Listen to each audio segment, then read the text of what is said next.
Jain chimney के पास खामोश बैठी थी। वह बहुत दर्द में थी और वह यह सोच रही थी कि उसकी जिंदगी जैसे कागज से बनी है।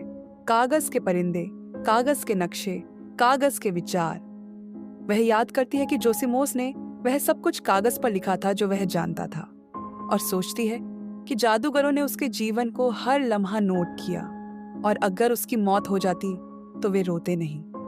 जैन को इस बात का अफसोस था कि लूना बिल्कुल वैसी ही है जैसी जैन पहले थी, लेकिन वह उसे यह समझा नहीं सकती थी। इस हालात के बारे में कुछ भी सही नहीं था, चाहे जैन के साथ जो हुआ उससे लेकर या प्रोटेक्टोरेट्स द्वारा बच्चों की बलि तक। लूना अभी तक वापस नहीं आई थी, इसलिए जैन ने लूना के लिए एक नोट छोड़ा। फिर से वह दिन का वक्त आया। प्रोटेक्टोरेट्स में एक और बच्चे के बलिदान का दिन आ चुका था। वह जानती थी कि वह इस बच्चे के लिए देर से नहीं जा सकती और न ही उसे कोई देख सके। अब जैन के लिए रूप बदलना पहले ज्यादा मुश्किल होता जा रहा था। उसने अपनी चीजें इकट्ठा की और फिर खुद को एक अबाबील में बदल लिया जो कागज जितना हल्का महसूस हो रहा था। एंटन एथीन के जन्म देने तक जाने का इंतजार करता रहा। उसके बेटे का जन्म दोपहर के वक्त हुआ और एंटन ने उसका नाम लुकेन रखा। अगले दिन, जब बलिदान के दिन में कुछ हफ्ते बाकी थे, एंटन ने जंगल में कदम रखा। पागल औरत उसे जाते हुए देख रही थी, इस बात से अनजान कि उसे उसका इंतजार करने की जरूरत है। जैसे ही वह उसे जाते हुए देखती है, वह फुसफुसाती है कि वह जंगल में खतरे के कारण अकेले नहीं जा सकता। खतरा उसका पीछा करेगा। उसे बचपन की चुड़ैल की कहानियां याद आईं। उन कहानियों में चुड़ैल का दिल शेर का था और वह जंगल में रहती थी। पागल औरत अब जानती थी कि चुड़ैल जंगल में नहीं बल्कि टॉवर में रहती है। पागल औरत खिड़की की सलाखों और पत्थरों को कागज में बदल देती है और फिर कागज के परिंदे उसे आसमान की तरफ ले जाते हैं। सिस्टर्स को सुबह के 1 घंटे बाद पागल औरत के भागने का पता चलता है। वे इस बात को छुपा कर रखते हैं। सिस्टर इग्नेशिया की उस दिन गेयरलैंड के साथ बैठक थी, जिसे वो रद्द करने की कोशिश करती है, लेकिन असफल हो जाती है। वह उसे चाय और कुकीज देती है, लेकिन वो बहुत गुस्से में रहती है और खामोश रहती है। गेयरलैंड थके हुए अंदाज में कहता है कि एंटन जंगल में जा चुका है। सिस्टर इग्नेशिया सोचती है कि एंटन का जंगल में जाना और पागल औरत का बच के भाग जाना जुड़ा हुआ नहीं हो सकता। भले ही पागल औरत पहले से ज्यादा खुश रह रही थी, हालात और भी खराब हो गए थे, क्योंकि अब एंटन ने उम्मीद जगाना शुरू कर दिया था। इसलिए गांव में उदासी अब पहले कम हो चुकी थी। सिस्टर इग्नेशिया ने गेयरलैंड को भरोसा दिलाया और उसे याद दिलाया कि जंगल में एक चुड़ैल है। दूसरी तरफ लूना ने जैन का एक नोट पकड़ा और गुस्से में उसे पूरा पढ़ने से पहले ही फाड़ दिया।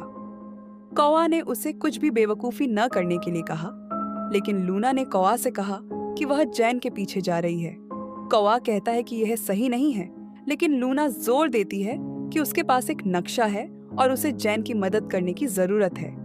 लूना ने ध्यान नहीं दिया कि जो नोट लूना ने फाड़ दिया था वो खुद ब खुद जुड़ रहा था। लूना अपना बैग पैक करती है और जाने से ठीक पहले नोट का एक छोटा सा टुकड़ा उसकी जेब में चला जाता है। कौवा लूना के साथ जाने को तैयार हो जाता है, हालांकि वह कहता है कि वह ग्लर्क और फिरियन को बता दे कि वो बाहर जा रही है, लेकिन लूना इसे नजरअंदाज कर देती है। कुछ देर बाद फिरियन के सिसकती हुई आवाज को सुनकर ग्लर्क घर में आता है और घर में बिखरे हुए चीजों को देखता है। ग्लर्क जोर देकर कहता है कि उसे जैन की नहीं बल्कि लूना की चिंता है, लेकिन यह झूठ था। वह बैठ जाता है और जैन का लिखा हुआ नोट पढ़ता है जो जैन ने लूना के लिए लिखा था। उसमें लिखा था कि जैन तेजी से जंगल में सफर कर रही है, जिसका मतलब था कि जैन बदल चुकी थी, जो उसकी हालत को देखते हुए एक खतरनाक कदम था।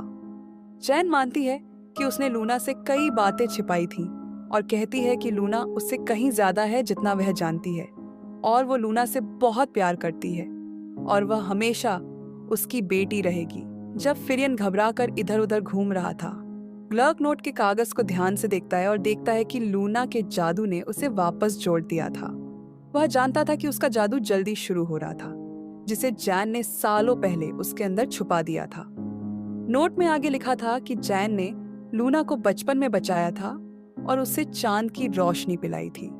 जिसका मतलब था कि लूना लंबी जिंदगी जिएगी जबकि उसके प्यारे लोग बढ़ती उम्र के साथ मर जाएंगे। जैन लूना को इसकी वजह बताती है, लेकिन नोट में जादू शब्द गायब था। जैन लिखती है कि यही वह शब्द है जो लूना को याद नहीं है, लेकिन वह वादा करती है कि अगर वह कर सकती है तो वह सब कुछ समझाएगी।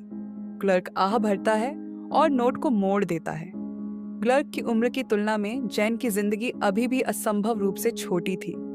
फिरियन टेंशन के साथ क्लर्क पर उड़ता हुआ बैठ जाता है और क्लर्क फैसला करता है कि फिरियन प्यारा होने के बावजूद एक बहादुर ड्रैगन है और उसके बड़ा होने का समय बीत चुका है। वह फैसला करता है कि अब दलदल छोड़ने का समय आ गया है। जंगल में चलते हुए क्लर्क फिरियन को भरोसा दिलाता है कि वे खोएंगे नहीं और हो सकता है उन्हें समझाने से लोगों में जो ड्रैगन फिरियन के साइज को लेकर डर है वो कम हो जाएगा। क्लर्क और फिरियन लूना के पैरों के निशानों का पीछा करते हुए जंगल में चले जाते हैं। क्लर्क को महसूस हो रहा था कि जैसे जैसे वे चलते हैं लूना का जादू बढ़ता जा रहा था। कहा जाता है कि हजारों साल पहले एक चुड़ैल ने ज्वालामुखी बनाया था। कोई नहीं जानता कि चुड़ैल कितनी पुरानी है, लेकिन वह कभी लड़की की तरह दिखती थी और कभी बूढ़ी औरत की तरह। ज्वालामुखी में अभी भी ड्रैगन हो सकते हैं, लेकिन किसी ने उन्हें नहीं देखा। हो सकता है कि चुड़ैल ने उन्हें खा लिया हो। हर बार जब ज्वालामुखी फटता था तो वह और बड़ा और खतरनाक हो जाता था। चुड़ैल ने आखिरी विस्फोट किया और इससे सारा जंगल असुरक्षित हो गया। उसे खुशी से नफरत थी, इसीलिए उसने अपने ड्रैगन को ज्वालामुखी में घुसने का आदेश दिया ताकि वह फट जाए। ड्रैगन उससे डरते थे और उनके पास कोई चारा नहीं था। जब उन्होंने कहा कि वह दुनिया को खत्म करने वाली है तो चुड़ैल उन पर हंस पड़ी। एक बहादुर जादूगरनी ने सबको बचा लिया, लेकिन ज्वालामुखी अब बहुत गुस्से में था। एक दिन जब यह फटेगा तो सब मारे जाएंगे। लूना डरी हुई थी। उसके पास उसका नक्शा था, लेकिन जंगल की परछाइयां उसे डरा रही थी और वह पहाड़ को हिलते हुए महसूस कर सकती थी। अचानक वह फिसलकर एक कीचड़ भरे गड्ढे में गिर गई और कौवा कौ कौ करते हुए उसे कहने लगा कि जंगल में आना सही नहीं है। लूना के अंदर उसे कुछ होता हुआ महसूस हो रहा था। उसे हमेशा गियर क्लिक करने जैसा एहसास होता, लेकिन अब ये एक घंटी की तरह लगता था और जादू शब्द उसके लिए हकीकत था। उसकी जेब में कुछ अजीब सा हो रहा था, लेकिन वह इसे अनदेखा कर देती है। लूना जानती थी कि उसे और ज्वालामुखी दोनों को सोना चाहिए, यही सबके लिए बेहतर है। लेकिन वह यह भी जानती थी कि जैन को मदद की जरूरत है। वह जानती थी कि हर किसी को किसी दिन मरना है, और लूना को वो बातें याद आई जब उसने क्लर्क से पूछा था कि जब लोग मरते हैं तो क्या होता है। उसने उसे बस इतना बताया, दलदल। लूना जानती थी कि जैन मर रही है और आगे बढ़ती जा रही है। अचानक कौवा उसे चेतावनी देता है, लेकिन लूना चट्टानों के खिसकने से गिर जाती है। पागल औरत को बुरे हाल में रहने की आदत हो चुकी थी। कागज के पक्षी दलदल की ओर उड़ते हुए उसके पैरों को काट देते हैं। वह अपने बच्चे की तस्वीर बनाती है और याद करती है कि उसके जन्म से बहुत पहले उसकी माँ ने चुड़ैल को एक बच्चे की बलि दी थी। उसकी माँ को उस लड़के के बड़े होने के सपने आते थे, जैसे पागल औरत को अपने बच्चे के सपने आते हैं। पक्षियों ने पागल औरत को जंगल में एक दलदल में उतार दिया। उसका दिल तेजी से धड़क रहा था जब वह अपने बच्चे का दिया हुआ नाम याद करने की कोशिश करती है, और फिर उसे याद आता है कि सिस्टर्स ने उससे कहा था कि उसका कोई बच्चा असली नहीं है, वो बस उसके ख्याल है। लेकिन पागल औरत जानती थी कि यह सच नहीं है और सोचती थी कि सिस्टर्स खुद तो बस ऑर्डर मान रही थी। टॉवर में सिर्फ एक ही सच्चा था, झूठ। वह सोचती है कि वह कब से पागल थी। उसने देखा कि दलदल खाली था। पागल औरत खालीपन से कहती है कि उसे अपना नाम याद नहीं है, लेकिन वह अपने बच्चे को ढूंढ रही है। उसे थोड़ी दूर एक घर दिखाई देता है। पागल औरत उसके करीब जाकर देखती है कि दरवाजा आधा खुला है। वह देखती है कि बकरियों को दूध निकालने की जरूरत थी और मुर्गियां भूखी थी। वह घबराते हुए घर के अंदर जाती है। वह चारों ओर देखती है। उसकी नजर एक दीवार पर लगी एक तस्वीर पर जाती है जिसमें एक दलदली राक्षस, एक नन्हा ड्रैगन और एक बूढ़ी औरत की तस्वीर थी। फिर उसकी नजर एक ड्राइंग पर जाती है जिसमें एक टॉवर में काले बालों वाली एक औरत की थी और इसमें लिखा था, वह यहाँ है। पागल औरत तस्वीर पर हस्ताक्षरों को देखती है जिस पर लूना का नाम था। ये देखकर पागल औरत की आंखों से लगातार आंसू निकलने लगते हैं। अब वो जान चुकी थी कि उसकी बेटी का नाम लूना है। थोड़ी देर गुजरने के बाद उसे एहसास हुआ कि लूना और उसके साथी जंगल में हैं, जहां मुमकिन है कि एक चुड़ैल घूम रही है। लूना सूरज निकलने के काफी देर बाद जागती है। कौवा खुशी से कांव कांव करता है। लूना अपनी छोटी टटोलती है और तभी उसे एहसास होता है कि वह विशाल मशरूम के फूलों के बीच लेटी हुई है। वह अपना नक्शा निकालती है और देखती है कि इस जगह को मशरूम के नाम से लिखा किया गया है। कौवा उसे वापस लौटने के लिए कहता है, लेकिन लूना साफ मना कर देती है। वह आगे बढ़ती है और महसूस करती है कि उसका शरीर धीरे धीरे ठीक हो रहा था। उसे ये पता भी नहीं चलता कि जहां जहां वह कदम रखती जाती वहां फूल खिलते जा रहे थे, जो एक खूबसूरत जादू था। लेकिन लूना इससे बिल्कुल अनजान थी और लूना ने एक बार भी पीछे मुड़कर नहीं देखा। इस बीच जैन एक गौरैया के रूप में पेड़ से पेड़ तक लड़खड़ाती हुई तेजी से उड़ रही थी। उसे याद ही नहीं कि उसे क्या करना था, या क्या वो हमेशा से एक गौरैया ही थी। उसे लगने लगता है कि शायद वो मर रही है, लेकिन हैरानी की बात यह थी कि उसे अपनी जिंदगी की कोई साफ याद भी नहीं आ रही थी, क्योंकि वो खुद को भूल चुकी थी, अपनी यादें खो रही थी। रूप बदलना उसके लिए खतरनाक था। तभी उसे एक आवाज सुनाई देता है जो फिरियन को चुप रहने के लिए डांट रहा होता है। दोनों के बीच बहस चल रही थी। शायद किसी ने फिरियन को ड्रैगन के शरीर के बारे में गलत जानकारी दी थी। फिरियन हैरान रह जाता है। उसे यकीन ही नहीं होता, क्योंकि उसके मुताबिक किसी ने कभी उसे झूठ नहीं बोला। जैन आवाजों को पहचानती है और जब ग्लर्क उसका नाम जैन पुकारता है तो उसे अचानक सब समझ में आ जाता है कि ग्लर्क और फिरियन जंगल में है। फिरियन ग्लर्क को उस घर के बारे में बताता है जो उसने देखा था। ग्लर्क समझाता है कि यह शायद एक छोटा गांव था जो आखिरी ज्वालामुखी विस्फोट के बाद पूरी तरह खाली हो गया। ग्लर्क कहता है कि जैन यहाँ लूना के बिना आई थी। इतने में जैन को अचानक याद आता है कि वह कौन है, और बिना समय गवाए वह बच्चे को बचाने के लिए खुली जगह की तरफ दौड़ पड़ी।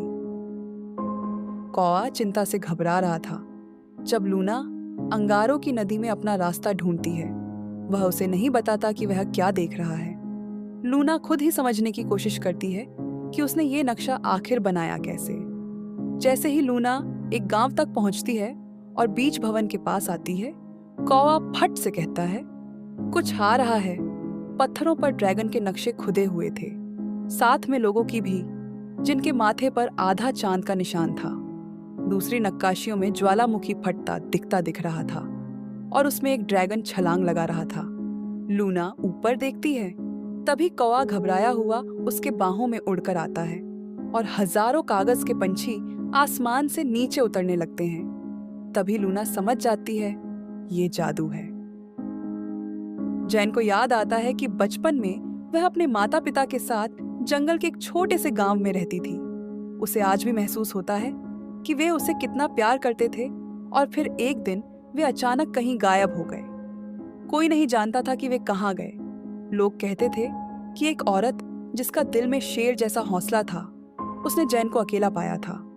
इन यादों को याद करने के बाद जैन का दिल भारी महसूस होने लगा। अपने सबसे ताकतवर रूप में जैन एक पेड़ की ऊंची डाल पर आराम कर रही थी और अफसोस कर रही कि काश उसने खुद को एक अल्बाट्रॉस में बदल लिया होता। वह कसम खाती है कि वो अपना ये सफर को पूरा करके ही दम लेगी और उसके बाद लूना को जादू के बारे में सब कुछ सिखाएगी। थोड़ी ताकत जुटाने के लिए वह कुछ चींटियां खाती है और फिर वहीं सो जाती है।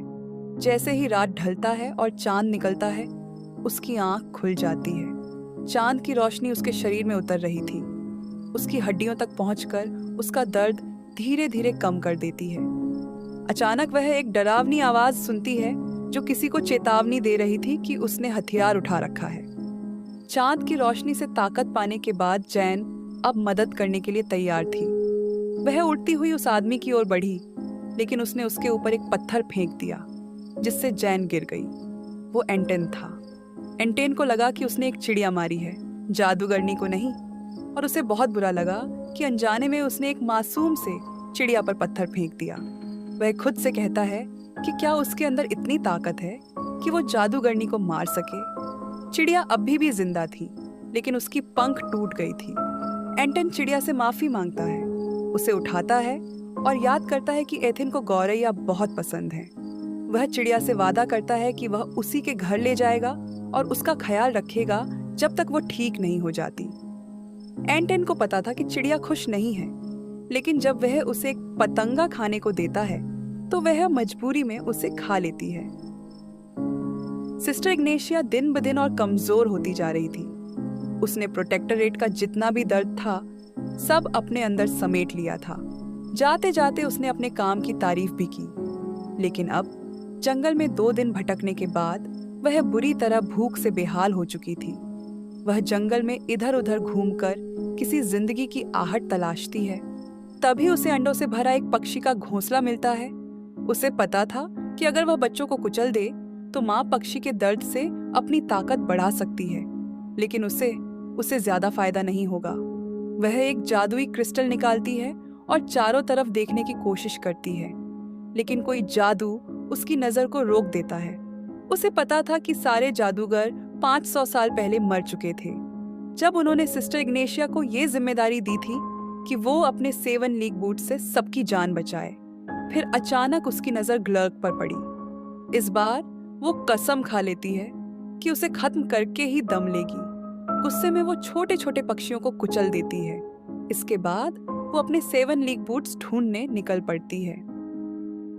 आसमान से आते कागज के पंछी लूना को देख रहे थे और लूना घबराकर उन्हें नमस्ते कर देती है। कौवा खुद को संभालते हुए चारों तरफ उड़ने लगा। लूना समझ जाती है कि ये पंछी उसे जानते हैं और किसी तरह नक्शों और उसके सपनों में बार बार दिखने वाली उस औरत से जुड़ी हुई हैं। लूना पक्षियों से पूछती है कि उन्हें क्या चाहिए, लेकिन वे चुप रहते हैं। वो चुपचाप अपनी स्केचबुक लेकर बैठ जाती है और सोचती है अगर वो सपने में सही नक्शा बना सकती है तो शायद सपनों से जैन को ढूंढ भी सकती है। लूना ध्यान से जैन का चेहरा बनाने लगती है, लेकिन अचानक उसे महसूस होता है कि उसने जैन नहीं बल्कि एक अजनबी आदमी की स्केच बना दी, जिसके हाथ में एक पंछी था।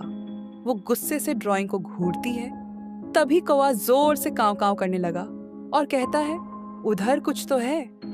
और उसी पल पेड़ों के पीछे से सिस्टर इग्नेशिया बाहर आती है। लूना कुछ समझ ही नहीं पाती और अचानक उसे देखकर डर जाती है। घेरलैंड एंटन के घर जाता है। वो थोड़ा घबराया हुआ था क्योंकि एथीन उसकी तीखी नजरों से जरा भी नहीं डरती और बहनों को बिल्कुल दोस्तों की तरह हंसकर नमस्ते करती है। एथीन ने उसे अपने बगीचे के पुदीने से बनी चाय दी। घेरलैंड घर को देखकर समझ जाता है कि ये जगह जितनी खूबसूरत है उतनी ही चालाकी से बनाया गया है और यही बात उसे सबसे ज्यादा खलती है।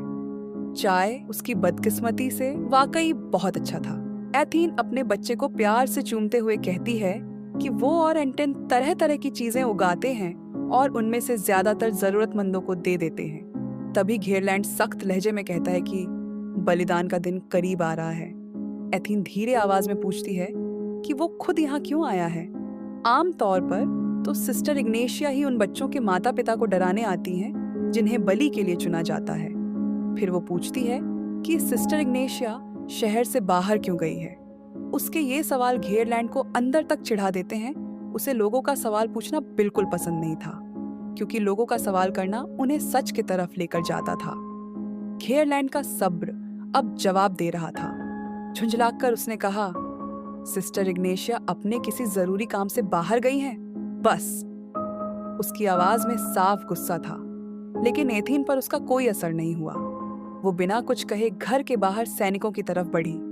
जैसे ही वो उनके करीब पहुंची, सख्त चेहरे वाले वो सैनिक भी हल्का सा शर्मा गए। एथीन ने सीधे उनकी आंखों में देखते हुए पूछा, सच बताइए, क्या खतरा अभी भी इस गांव में है?